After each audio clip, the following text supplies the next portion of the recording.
It's time for Paul Catalina's Top 5. Brought to you by Texas Beef House. Where's the best beef in Texas? Your house when you order from Texas Beef House. Unleash the flavor of Texas-raised Wagyu. From our pasture to your plate, TexasBeefHouse.com. My mock draft. Now, look, I'm going to tell you, I fully hope that the comments here are, God, you were so far off on this. Or, man, Paul's really smart, and nothing in between. I want people to either think that I am some sort of guru or Garrett, like I got hit in the head with a brick right before I did this. There's no in between, Paul. That's all I want. Like, I just want, like, oh, man, did Paul, like, just get totally Home Alone 2'd right before this. So let's get through it because this is not necessarily a top 5. This is a top 35, and it's a 35 because 3 teams, the Panthers, the Texans, and the Browns currently, as it stands right here, and I'll just tell it like, we'll just let it out there. This is 2 o'clock on Thursday of the draft. So 3 teams don't. And look, by the time that this airs, those 3 picks may not matter, but I just wanted to say who I think they will pick because it'll air on Thursday. I just want to be completely transparent with our audience that we're doing this beforehand because it's going to take a little bit longer than a normal top 5 because you see the list right there. There's the draft. Let's rock and roll through this. Garrett, hop in whenever you feel it important to tell me I'm right or I'm wrong. All right. I'll just rock out the first 3 picks for you right here. Caleb Williams, Jaden Daniels, Drake May. I think that's how it goes. I don't think the Patriots are particularly in a position where even if they're like lukewarm on – if they're lukewarm, they need to not do it. But I don't think they're going to be lukewarm on Drake May or J.J. McCarthy. They're going to want to try to build around a young guy going forward. Although I would not be surprised to see them pass on that and then maybe take a quarterback in the second round if one is there at 34 and let him sit behind Jacoby Brissett that this player might do anyway. But I think there's your top 3. I can almost feel good about chiseling that in stone. No, I think that I would agree with that. My only thing with the Patriots and Drake May is how much better or how much different is Drake May than what you had with Mac Jones? I don't know that it's that big of a difference. Yeah, Mac Jones, I think, kind of lost it between the ears.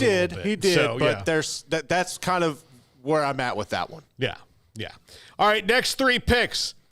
I think the Cardinals can't pass it up. They'll get a ton of trade offers for this pick, but I don't think they can pass up Marvin Harrison Jr., and they'll focus on using their second-round picks and that 27th pick on maybe moving up later, but picking up the later moves up is a really hard thing because there's just a lot that's happened before then.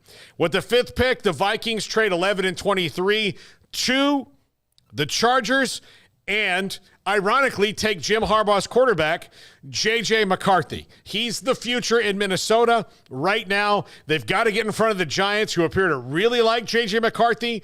That'll be an interesting jockey for who gets him. But I think J.J. McCarthy steps into a situation, too, where he's already got Jordan Jefferson and Jordan Addison and some other, T.J. Hawkinson, who's not going to be back right away, but will be back in the season. And they've set him up with weapons already and a good offensive coach in Kevin O'Connell. I like that pick. If anybody's going to work out for J.J. McCarthy, it has to be somewhere where he can kind of hit the ground running a little bit, and Minnesota, to me, is that place. At 6, Malik Neighbors. The Giants, completely devoid of playmakers right now. They don't have, look, they need a new, Darren Waller retired, so they need a new tight end.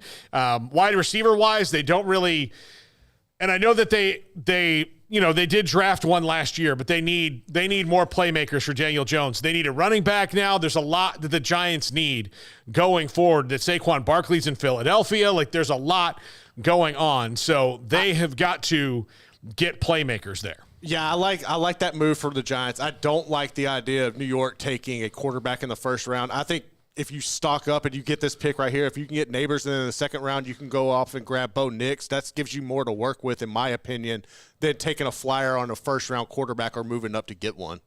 Yeah, next, we'll just do the next 4 picks right here.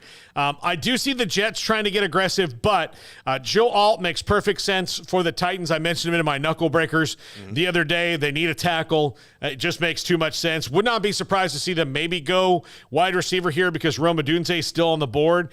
The Falcons desperately need cornerback help. Kenyon Mitchell, although, again, as long as Rome Odunze is on the board here, this could kind of get dicey to me for these teams. Then the Bears go get his partner for the future, Caleb Williams, Rome Odunze, riding off together into Chicago like Cameron and Ferris Bueller's Day Off, like the Blues Brothers. That to me is an excellent pairing. And if you're the Bears and Rome Odunze is there, it's just too good to pass up when you've drafted Caleb Williams. I mean, especially at that point, you're probably looking at arguably best available. Okay. Yeah. And think about this is who the wide receivers will be for Caleb Williams in his first year. Will be Keenan Allen, Dante Moore, and Rome Odunze. If you can't make that work, you're not going to be able to make anything work. I'm sorry. So I think you give a guy an embarrassment of riches right off the bat and see how he can handle it. At 10, the Jets go Brock Bowers, the most unique playmaker in the first round, in my opinion, because he's a tight end who can do a lot of things. And with Aaron Rodgers has always been creative with his tight ends. He's never had rotating through like different guys have all had career years with Aaron Rodgers. If he truly is healthy and ready to go, again, Brock Bowers, another weapon for the Jets to maybe get their moribund offense going. So Brock Bowers fits there. Right after that, J.C. Latham, who's the strongest player in this draft based on the combine and everything else. That's the kind of guys that Jim Harbaugh likes. I've gone through and done like a bunch of Chargers mock drafts, and I do think there's going to be some Michigan guys he might pepper in there. I wouldn't be surprised to see the Chargers in the second round take Mike Sainristil, the defensive back, because he's got that Harbaugh edge to him.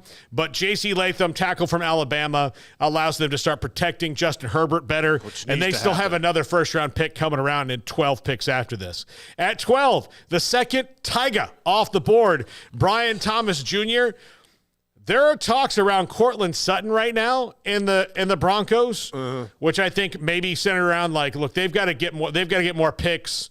The Steelers are mentioned around Cortland Sutton, which that would be a great thing for Russell Wilson and Justin Fields. I really like Cortland Sutton. I think he's been lost in the desert there quarterback-wise, but that means they've got to replace him, and that would mean they also they traded Jerry Jeudy too, right? I believe they did. Yeah, they did. Yeah, they traded Jerry. I would hate that for Brian Thomas because you're walking into a situation where I don't know how long Sean Payton's going to be there. I really feel like that's a short leash that you're going to see. You have no quarterback really to throw. That would just be a situation where I would not like to see my man go there. But, hey, best of luck to you. Yeah. All right, at 13, here's our 5th quarterback off the board. I think the Raiders can't wait on this. I think they have to do it. I think on tape he's earned this, being a first-round pick. Now, again, there are injury questions. If he had the same health history as Drake May, I would say he'd be the 4th quarterback taken over J.J. McCarthy. I just do. I mean, he showed what he can do with NFL wide receivers because he played with 3 of them. He's very good at avoiding the rush. Again, you're talking about 4 season-ending injuries before he came to Washington, where the last 2 years, he's been pretty much completely healthy. He had 1 bad game his whole last year at Washington against the best defense in the country. You know what? I bought into Coach Prime, what he said yesterday about Michael Penix. Michael Penix deserves to be in the first round. I think the Raiders have to go get him, and because they're not going to be able to go – Jaden Daniels is there they're number 1 because of the Antonio Pierce connection. They're not going to be able to do that. No. That's over for them completely. So I think, if your consolation prize is the best passer, in my opinion, in college football last year, then that's a pretty good consolation prize. I know me personally, looking at Michael Penix compared to what you could possibly get in next year's draft, I like the upside on Penix better than anybody that's going to come out next season. And if you're the Raiders, everything that you see coming out of Las Vegas is they love what they're hearing from Michael Penix. He's been there a few times now. I think that would be an excellent fit for them to build around. Now, the long-term sustainability with his health is in question, but if you could build a line around him, you got Devontae Adams to work with. I think that'd be nice. Absolutely. Okay, we'll just rock through these next 5 or 6 pretty quickly. Byron Murphy to the Saints, big-time run stuffer, fits really well with what Dennis Allen wants to do there on defense. Cooper DeJean is one of the best athletes in the draft, and the Colts haven't had a dude like this since the last safety they drafted from Iowa, which would be Bob Sanders, and he's a little more, like, he's coming off an injury too. We know that Cooper DeJean got hurt, but if you watched him play and then you watch his measurables, this is a guy you can do a lot of things with. I think especially new kickoff rules. Cooper DeJean not only is a defensive back, but is a special teams player. Really, really, really is fun here. I know they probably want another wide receiver, but I think they can get one in the second round that'll match up with the guys that they currently have. 16, first Noel off the board. Jared Verse, my opinion, best pass rusher in the draft, which is pretty late for the first pass rusher off the board, but Seattle needs this. I think he'll do well with Mike McDonald, the new head coach there, and absolutely a monster for them. I could also see Latu or Dallas Turner going here, but I'm saying Jared Verse because I think he's the most well-rounded of all the guys. Then next pass rusher off the board, Laichu Latu. From UCLA, going to the Jaguars. There's a lot of positions they could pick outside of quarterback. They need to focus on building up that team around Trevor Lawrence so that they finish the season strong. The Bengals go get a mauler at tackle and Talisi Fuaga from Oregon State. I love that. If that happens, they've got to protect Joe Burrow. Yeah, they've got to protect Joe Burrow. Yeah, that has got to be, to me, their first-round priority. Yes. You draft the best available, but if the best available happens to be him, then there you go. Yeah. And look, there's some other tackles here. Like, whoever fits your system out of the good tackles in this draft that's sitting there on the board for you, I think that works there. At number 19, the Rams, maybe a team that drafts Bo Nix right here and develops him to be the quarterback of the future under Matt Stafford. I don't see that happening because of the biggest thing that happened to the Rams in the offseason, that the greatest defensive lineman of his generation retired in Aaron Donald. So I'm taking Johnny Newton, Jerzon Newton from Illinois here to replace Aaron Donald. After that, Steelers, get big up front, protect those new quarterbacks you got, which will be Russell Wilson probably for this year, and then Justin Fields into the future with Troy Fountainu. The Dolphins go defensive back because they don't. They need some. They need some there. Terry and Arnold from Alabama. The Eagles. A little depressed that they missed out on Kenyon Mitchell and Terry and Arnold. Not going to be that upset because Nate Wiggins is an absolute nasty boy out there when it comes to covering receivers. He plays physical. He plays tough. He's got good speed. Nate Wiggins at 22. I know he did hurt himself at the combine, but I think he's all right. The Chargers, second first-round pick comes around. Got to get another playmaker to go for Justin Herbert. Adonai Mitchell from Texas, I think, fits in well here. And because of the draft picks they have around him, doesn't necessarily need to be the guy right away. It helps Quentin Johnston. It helps Josh Palmer. It helps the guys that are still in-house because their skill positions are essentially hitting refresh this year. The Cowboys, Pro Football Focus has him listed as a tackle. He can play all three positions. I think this is your starting center for the Cowboys next year. Graham Barton from Duke. If it's not Graham Barton, and it's not like a plus wide receiver that they like, I see them trading down from this pick. Not maybe out of the first round, but I think that's highly likely. The Packers get a tackle. Olu Fashunu from Penn State. Cooper DeJean mocked to them quite a bit, and I wouldn't be surprised to see that happen either. He kind of fits the Packer mold a little bit there, but I think they go up front, try to protect Jordan Love. The good news for them is they don't have to draft skill players. They can if they want to, and they will if they want to, but they can focus on the nitty-gritty parts of the team, like the offensive line, which obviously got old and some of it's retired now or gone. David Bakhtiari's gone, so they've got to find ways to protect Jordan Love. Then the Bucs go get a pass rusher in Dallas Turner from Alabama. The Cardinals get a Marius Mims, a guy I really like and who could probably go higher. I just had him slotted here. There's a lot of tackles. The Bills go get a wide receiver and a guy who should be in the first round. I know a lot of people will tell you he won't be, but Keon Coleman and Josh Allen, Keon Coleman and Josh Allen, I'll just keep saying it, that's a very good match, and the Bills should not pass up on that unless they trade up and go get Roma Dunze or something like that. But Keon Coleman and Josh Allen, think about that. No, that would be absolutely filthy. And I would be interested to see how that benefits Josh Allen having a big receiver to work with Diggs being the smaller guy that would be very interesting, especially in red zone and third down situations. Yeah.